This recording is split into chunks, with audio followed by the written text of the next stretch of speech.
என் அன்பு குழந்தையே, உனக்கான நல்ல விஷயங்களை செய்து கொடுப்பதற்காகவே உன் தாயானவள் இன்று உன்னை தேடி வந்திருக்கின்றேன்.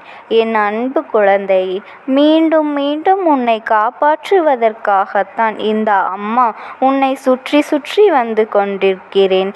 நான் காப்பாற்ற நினைப்பது உன்னை மட்டுமல்ல, உன்னுடைய குடும்பத்தையும் சேர்த்துதான் என்பதனை முதலில் நீ புரிந்து கொள்ள வேண்டும்.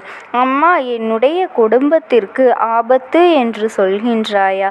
அப்படியானால் ஆபத்து என்ன ஆபத்து என்று கேட்கின்றாய் அல்லவா? என் குழந்தையே, உன்னுடைய குடும்பத்தில் இருக்கின்ற ஒருவரால் தான் அங்கே ஆபத்து ஏற்பட்டு கொண்டிருக்கின்றது. குடும்பம் என்றால் உன்னிடத்தில் அல்ல, உன்னுடைய இல்லத்தில் அல்ல, உன்னுடைய உறவானவர்கள் அருகிலேயே இருந்து கொண்டு தேவையில்லாத விஷயங்களை பற்றி உன்னுடைய குடும்பத்தை பற்றியும் வெளியில் சொல்லி அங்கே உங்களுக்கு இருக்கின்ற மரியாதையை கெடுக்க நினைக்கின்றார்கள். என் குழந்தையே, யாரேனும் உங்களை பற்றி விசாரித்தால் அவர்களை அத்தனை கீர்த்தனமான பதில் சொல்கின்றார்கள். இப்படித்தான் இந்த வாழ்க்கையில் உனக்கு கஷ்டங்கள் வருகின்றது. நீ நினைக்கின்றாய், நம்மை பற்றி யார் எப்படி தவறாக சொல்லியிருப்பது, நாம் உண்டு நம் வேலை உண்டு என்று இருந்து கொண்டிருக்கின்றோம். ஆனால் சுற்றி நடக்கின்ற விஷயங்களில் எல்லாம் பார்த்தால் எங்கோ தவறு நடக்கின்றது. ஆனால் எங்குதான் என்று புரியவில்லை. என் குழந்தையே, நீ நினைக்கின்றாய், நீ எப்பொழுது நல்லது மட்டும்தான் நினைக்கின்றாய், மற்றவர்களுக்கு செய்கின்றாய். ஆனால் நீ செய்கின்ற நல்ல விஷயத்தை கூட தவறாக மற்றவர்களுக்கு சித்தரித்து காண்பித்து விடுகின்றார்கள். இப்படித்தான் இவர்கள் வாழ்க்கையில் பல விஷயங்களை செய்துவிட்டு ஒன்றும் தெரியாதது போல உன்னுடனே நட்பு உறவிலிருந்து இதை நீ அதிகமாக நட்புறவிலிருந்து கொண்டிருக்கின்றார்கள். அதிகமாக கவனிக்கப்பட வேண்டிய விஷயம் இவர்கள் உன்னோடு பழகுகின்ற விதம், உன்னுடைய வாழ்க்கையில் இவர்கள் நடந்து கொள்கின்ற விதம். இவற்றையெல்லாம் பார்க்கும் பொழுது என் குழந்தை, உன்னுடைய வாழ்க்கையில் நீ பல கஷ்டங்களை தாண்டி வந்திருக்கின்றாய் என்பதனை என்னால் உணர்ந்து கொள்ள முடிகின்றது. இது போன்ற நேரத்திற்கு தகுந்தாற்போல நடிக்க தெரிந்த மனிதர்கள் முன்னிலையில் நீ வாழ்ந்து கொண்டிருக்கின்றாய் என்று நினைக்கும் பொழுது நிச்சயமாக உன் அம்மா எனக்கு கஷ்டமாகத்தான் இருக்கின்றது. நீ வார்த்தையில் கடந்து வந்த பாதைகள் எத்தனை கரடுமுரடாக இருந்திருக்கும் என்பதனை என்னால் உணர முடிகின்றது. இவர்களின் ஆட்டங்கள் எல்லாம் நீண்ட நாட்களுக்கு எடுபடாது. எத்தனை நாள்தான் இப்படியும் இவர்கள் இங்கே இருக்க முடியும்? சில நாட்கள் மட்டும்தானே. இன்னும் சில நாட்களில் இவர்கள் உன்னுடைய வாழ்க்கையிலிருந்து விலகி செல்வது மட்டுமல்லாமல் உனக்கு செய்த பாவங்களுக்கான தண்டனையும் அனுபவிக்கப் போகின்றார்கள். எதற்காக நாம் இவர்களுக்கு இத்தனை கஷ்டங்கள் கொடுத்தோம் என்று எண்ணி கண்ணீர் சிந்த போகின்றார்கள். ஏனென்றால் அவர்களுக்கு உன்னுடைய உதவி மிக விரைவாகவே தேவைப்பட போகின்றது. உன்னுடைய உதவி இல்லாமல் அவர்கள் நிச்சயமாக அன்று தவித்து நிற்கப் போகின்றார்கள். அன்று கூட என்னுடைய குழந்தை அவர்களுக்கு உதவியை தான் செய்ய துணிவாய், தவிர ஒருபொழுதும் அவர்களுக்கு எந்த கெடுதலையும் செய்துவிடக் கூடாது என்று நீ மனதில் நினைக்க மாட்டாய். உன் மனதில் இருக்கின்ற ஒவ்வொரு விதமான எண்ணங்களும், நாம் சொல்கின்ற ஒவ்வொரு விஷயங்களும் எப்படி வெளியில் செல்கின்றது? இரகசியமாகத்தானே மனதிற்குள் வைத்திருந்தோம், அது எப்படி வெளியில் தெரிந்தது என்று நினைக்கின்றாய் அல்லவா?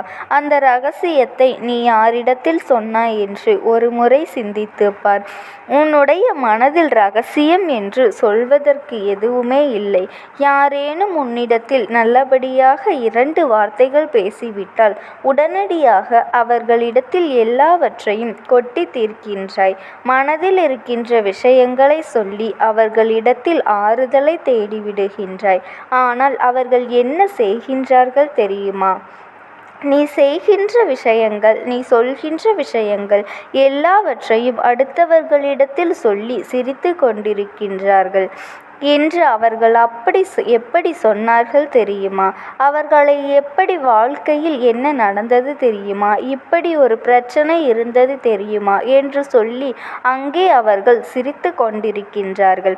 அதனால்தான் என்றுமே உன் அம்மா ஒரு இல்லத்தில் சொல்கின்ற முக்கியமான விஷயம், எந்த ஒரு சூழ்நிலையிலும் யாரிடத்திலும் உன்னுடைய மனதில் இருக்கின்ற ரகசியத்தை பகிர்ந்து கொள்ளாதே. அதிலும் குறிப்பாக உன்னுடைய வாழ்க்கை துணையை பற்றிய விஷயத்தை யாரிடத்திலும் பகிர்ந்து கொள்ளாதே. அது உன்னுடைய வாழ்க்கைக்கு மிகப்பெரிய ஆபத்தாக சென்று முடியும் என்பதை புரிந்து கொள். அம்மா எதற்காக உன்னிடத்தில் சொல்கின்றேன் என்பதை நீ நிச்சயமாக புரிந்து கொள்ள வேண்டும்.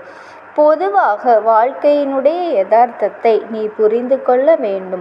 இந்த வாழ்க்கை உனக்கு என்னவெல்லாம் கொடுத்திருக்கின்றது, அது எப்படியெல்லாம் நடந்தது என்பதனை முதலில் தெரிந்து கொள்ள வேண்டும். வாழ்க்கை துணை என்பது உன்னுடைய வாழ்க்கையில் உனக்கென்று கிடைத்திருக்கின்ற ஒரு மிகப்பெரிய பொக்கிஷம் அல்லவா? அந்த பொக்கிஷம் மற்றவர்களிடத்தில் அவர்களின் மனதை காயப்படுத்தக்கூடாது. என் குழந்தையே, அப்படி நீ நினைப்பாய். நாம் சொல்கின்ற விஷயம் எப்படி அவர்களுக்கு தெரிய போகின்றது? நம் மனதில் இருக்கின்ற பாரத்தை நாம் இறக்கி வைப்போம் என்று நினைத்து அவர்களுக்கும் உனக்கும் இடையில் இருக்கின்ற அந்தரங்கத்தை கூட நீ வெளியில் சொல்லிவிடுவாய். ஆனால் அந்த விஷயம் அவர்களின் செவிகளுக்கு சென்று சேர்ந்தால் அவர்களின் மனதை எவ்வளவு வேதனைப்படுத்தும். நமக்கென்று எந்த ஒரு தனிப்பட்ட ரகசியங்களும் இல்லையே. இப்படி எல்லா விஷயத்தையும் எல்லோரிடமும் சொன்னால் நம்முடைய வாழ்க்கையில் நமக்கென்று எங்கே தனிப்பட்ட விஷயம் இருக்கும் என்று நினைப்பார்கள். அது மட்டுமல்லாமல் அது அவர்களை அவமானப்படுத்துவதாகவும் மாற்றும். இதற்கு முன்னால் இது போன்ற செயலை நீ செய்திருக்கின்றாய். இனி சொன்ன அந்த விஷயம் உன்னுடைய வாழ்க்கை துணையின் செவிகளையும் சென்றடைந்தது என்பதில் எந்த ஒரு மாற்று கருத்தும் கிடையாது. யாரிடத்தில் இதை நீ ரகசியமாக சொன்னாயோ அவர்களே இந்த விஷயத்தை அவர்களிடத்தில் சென்று சொல்லிவிட்டார்கள்.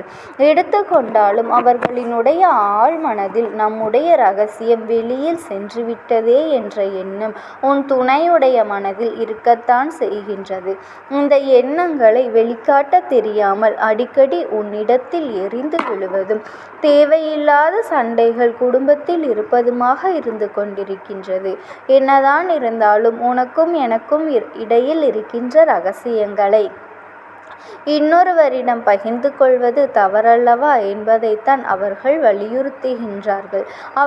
அவர்களினுடைய எண்ணங்கள் சரியாக இருக்கும் பட்சத்தில் உன்னுடைய குடும்பத்தில் பிரச்சனைகள் உருவாகின்றன. அங்கே துடித்து கொண்டிருக்கின்ற மூன்றாவது நபரை உன் வாழ்க்கையில் ஒருபொழுதும் நீ அனுமதித்துவிடக் கூடாது.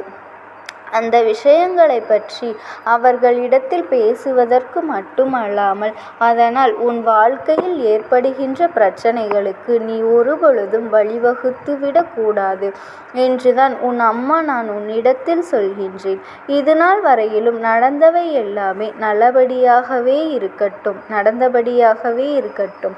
இனிமேலாவது இந்த வாழ்க்கையை பற்றிய கவனம் உனக்கு இருக்க வேண்டும். இந்த வாழ்க்கையை பற்றிய சிந்தனையை எப்பொழுதும் உனக்கு நல்லதாக இருக்க வேண்டும். ஒரு நாளும் இனி இந்த வாழ்க்கையில் நீ எந்த தவறையும் செய்துவிடக் கூடாது என்ற எண்ணம் மட்டும் உனக்கு இருக்க வேண்டும். அதிலும் குறிப்பாக நம்மை நம்பி இருப்பவர்கள், நம்மோடு நம்பிக்கையோடு எல்லா விஷயங்களையும் பகிர்ந்து கொள்பவர்களுக்கு ஒரு நாளும் துரோகம் செய்யக்கூடாது என்பதில் தெளிவாக இருக்க வேண்டும் என் தங்கமே. அதிலும் நம்மோடு காலம் முழுவதும் வரக்கூடியவர்களை பற்றிய விஷயங்களை வெளியில் சொல்கின்றாய் என்றால் நிச்சயமாக அது உன்னுடைய வாழ்க்கையில் எத்தனை பெரிய பிரளயத்தை உருவாக்கும் என்பதை நீ இன்று அறிந்திருக்கவில்லை. நடக்கும் பொழுது வருத்தப்பட்டு எந்த ஒரு பலனும் கிடையாது. ஆரம்பத்திலேயே இதையெல்லாம் நீ சரி செய்ய வேண்டும். என் அன்பு குழந்தைக்கு இந்த தாயானவளினுடைய ஆசீர்வாதம் எப்பொழுதுமே இருக்கும். ஓம் சக்தி. ஓம் ஆதிபரா சக்தி.